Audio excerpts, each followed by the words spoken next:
Enquanto a oposição tenta aprovar um projeto legítimo com apoio popular e maioria no Congresso, o STF atua como partido político para impedir o avanço da anistia. A democracia brasileira virou um teatro de marionetes togadas. Este é o Visão Libertária, sua fonte de informações descentralizadas e distribuídas. Ajude a propagar as ideias de liberdade, deixe o seu like e compartilhe com seus amigos. Um artigo seu pode virar vídeo aqui também, sabia? Este artigo foi sugerido por Cigano Marola, escrito por Charlie Dalton, revisado e narrado por Gordinho Caipira. A ideia de democracia, tal como é propagada nos manuais escolares e discursos oficiais, é simples. O povo escolhe seus representantes. Esses representantes elaboram e aprovam leis, e os tribunais apenas garantem que essas leis sejam respeitadas conforme a Constituição. É bonito no papel, mas no Brasil da era Lula-STF, a realidade se parece mais com um sistema de castas, onde um grupo seleto de togados manda e o restante apenas finge ter poder. O mais recente episódio dessa vergonha institucional é a movimentação escancaradamente político-partidária do Supremo Tribunal Federal, com o objetivo de enterrar o projeto de lei que concede anistia aos envolvidos nos atos de 8 de janeiro de 2023. Desde que a oposição começou a articular o projeto, o esperneio da esquerda foi imediato, o que já era esperado. O que surpreendeu, porém, foi a intensidade com que o próprio judiciário se mobilizou, não para julgar uma lei aprovada, mas para impedir que ela sequer fosse votada. É como se o STF, numa postura digna de Politburo soviético, dissesse: você pode até votar, mas só se for para aprovar o que a gente quer. Segundo relatos de bastidores e declarações públicas, ministros do STF entraram em campo diretamente, pressionando parlamentares e líderes partidários para barrar a tramitação da proposta. O presidente da Câmara, Hugo Mota, que em tese deveria ser o fiel da balança institucional, está numa posição constrangedora. Ao mesmo tempo que promete ao governo que vai enterrar a anistia, promete à oposição que vai colocá-la em pauta. Traduzindo, está jogando com os dois lados para não desagradar os verdadeiros donos do poder. E quem são esses donos? Não é o Lula, embora ele se beneficie diretamente. É o próprio Supremo, que hoje não apenas julga, mas governa, legisla, censura, define o que pode e não pode ser debatido. Quem pode ou não pode se manifestar. Tudo isso sem um único voto, sem prestar contas a ninguém, com a arrogância de quem se vê acima do bem e do mal. É um poder absoluto, mascarado de guardião da Constituição. Na prática, ministros do STF vêm exercendo um papel que jamais lhes foi conferido pela Constituição, o de liderar movimentos políticos, interferir no legislativo e sabotar projetos com os quais discordam ideologicamente. Isso não é apenas uma violação da separação dos poderes, é uma afronta ao Estado de Direito. Esta farsa que a cada dia e a cada escândalo que passa está mais evidente. E eles ainda têm a pachorra de chamarem os outros de golpistas. Enquanto isso, o povo brasileiro assiste passivamente a ministros que não escondem suas alianças partidárias, que transformaram o tribunal numa trincheira ideológica, que não tem o menor pudor em usar a toga como escudo para perseguir adversários políticos e blindar os aliados. A Constituição realmente não passa de um monte de papel rabiscado sem importância, que eles interpretam como querem, e a legalidade para eles não passa de um mero detalhe, um pequeno detalhe a ser contornado.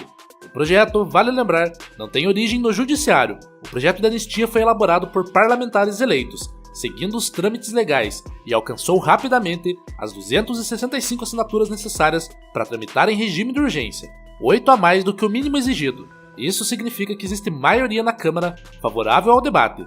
Mais do que isso, existe vontade popular representada ali. O que está acontecendo, portanto, não é apenas uma tentativa de impedir a aprovação de uma lei, é uma sabotagem à própria função do parlamento. A Constituição de 1988 estabelece com todas as letras a separação entre os poderes. Cabe ao Legislativo discutir, aprovar ou rejeitar projetos de lei. Cabe ao Judiciário julgar conforme a legislação vigente. O STF, como Corte Constitucional, deveria zelar pela legalidade e constitucionalidade dos atos estatais, e não agir como um partido informal dentro do sistema político. Ministros do Supremo já declararam, nos bastidores e também publicamente, que consideram o projeto de anistia inconstitucional, antes mesmo de sua aprovação, antes de qualquer questionamento formal e, mais grave, antes mesmo que ele tenha um texto final definitivo. Imagina um juiz que comenta se considera o acusado inocente ou culpado antes do caso sequer ir a julgamento, que declara uma lei inconstitucional antes dela sequer ser votada e discutida. Estão julgando intenções e não fatos. estão tentando impedir a tramitação legítima de um projeto, pressionando atores políticos e jogando o peso de suas togas contra o funcionamento normal da democracia. A ideia de que o projeto de anistia seja inconstitucional é risível. A Constituição não proíbe anistias. Ao contrário, prevê explicitamente no artigo 48, inciso 8º, que cabe ao Congresso conceder anistia. O próprio Supremo, em 2010, referendou a validade da Lei de Anistia de 1979, que perdoou crimes cometidos por agentes da ditadura militar. Como pode, então, o mesmo tribunal agora alegar que uma anistia seria proibida? Simples, porque os anistiados desta vez não são seus aliados, e sim seus inimigos políticos. Trata-se de uma inversão total de papéis. Se o Congresso Nacional decide aprovar uma anistia, como já ocorreu inúmeras vezes na história do Brasil, caberia ao Supremo, caso provocado, examinar a legalidade na norma aprovada, e apenas isso. Mas o que vemos é outra coisa. Ministros transformados em líderes de bancada, articuladores de bastidor, militantes togados. Uma completa usurpação das prerrogativas do Legislativo. E aí entra o cinismo da esquerda, especialmente do PT. A mesma sigla que vive gritando "anistia nunca mais" foi beneficiada diretamente por uma anistia ampla, geral e irrestrita nos anos 1980. Vários de seus líderes históricos foram perdoados por crimes de terrorismo, sequestro, roubo a banco e assassinato. Isso não é opinião, é fato documentado. Lula não seria hoje presidente se não tivesse sido perdoado pela lei da anistia. Mas para o PT, a anistia boa é a que perdoa os seus. Quando é o inimigo ideológico que pede anistia, aí vira aberração contra a democracia. Mais do que inconstitucional, essa prática é autoritária. O STF já não se vê como apenas um dos 3 poderes, com atribuições específicas. Ele se enxerga como o poder supremo, acima dos demais. Um tribunal que não aceita ser contrariado, que decide o que pode ou não pode ser discutido no Congresso, que censura, que prende, que investiga, que acusa, que julga.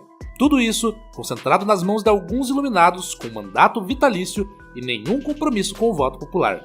O STF hoje julga de acordo com a conveniência política no momento.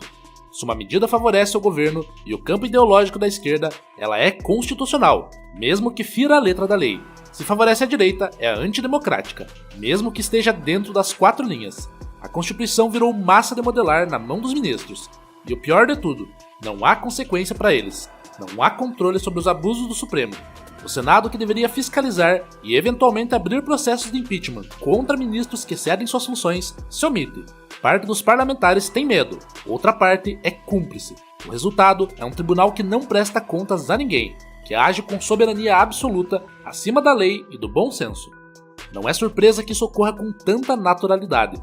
Os próprios critérios de escolha dos ministros do STF incentivam essa partidarização. São indicados diretamente pelo presidente da República, sem necessidade de carreira jurídica prévia, e muitas vezes por critérios ideológicos ou de amizade.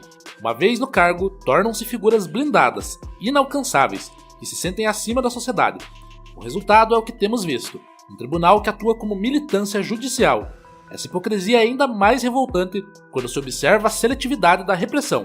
Os atos de 8 de janeiro foram sim vandalismos em parte, e quem quebrou, destruiu e depredou deve responder.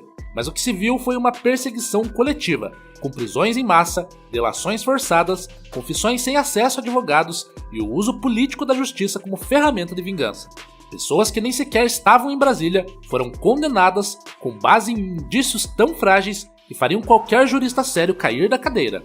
É esse tipo de injustiça que o projeto de anistia tenta corrigir.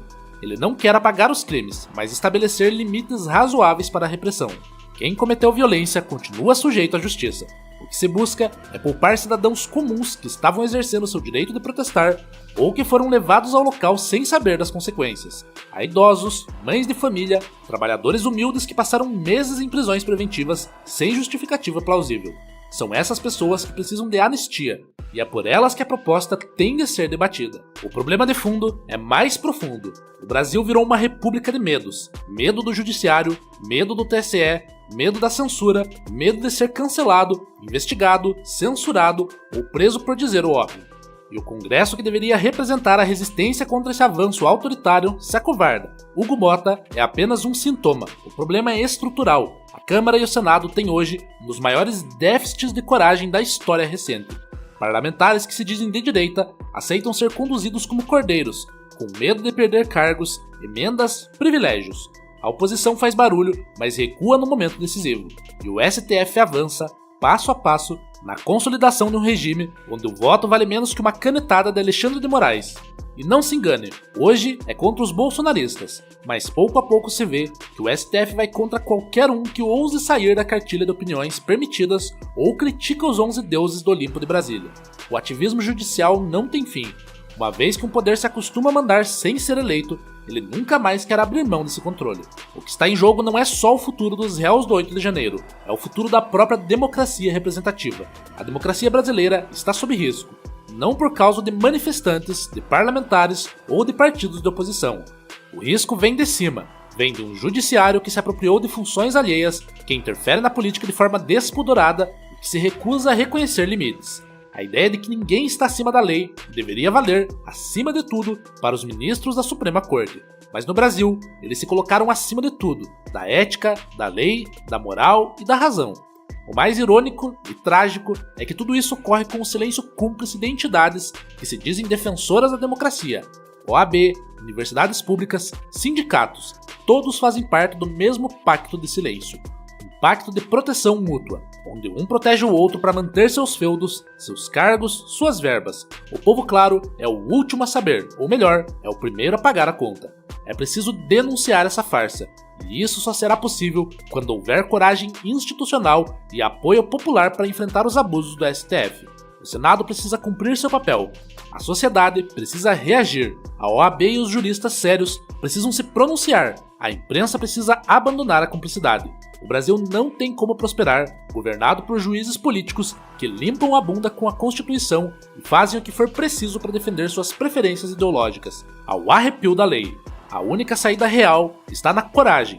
Coragem de parlamentares em enfrentar o STF, coragem de cidadãos em se manifestar, coragem de lideranças em dizer o que precisa ser dito. A anistia é apenas o primeiro passo.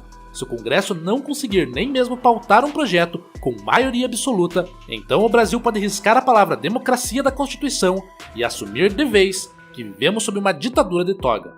A boa notícia é que a sociedade começa a acordar. As redes sociais estão cheias de manifestações espontâneas de apoio à anistia. Deputados que assinaram o requerimento relatam que suas bases eleitoreiras pedem a pauta com urgência. A pressão é legítima e, se for bem canalizada, pode se tornar um movimento maior, pelo fim do ativismo político do judiciário. Que assim seja, porque a alternativa é continuar a ser um governo de juízes. Se não pararmos os abusos agora, que esperança temos de derrubar lá na frente a nova ditadura que está se formando agora bem diante dos nossos olhos? É melhor cortar o mal pela raiz e conter o autoritarismo e os abusos do STF agora, antes que seja tarde demais. Obrigado pela audiência, este é um canal colaborativo, participe você também. Cadastre-se agora mesmo no nosso site visãolibertaria.com e envie os seus artigos por lá. Os colaboradores recebem recompensas em Bitcoin. Inscreva-se no canal e clique no botão da campainha para ser avisado de novos vídeos. Até a próxima!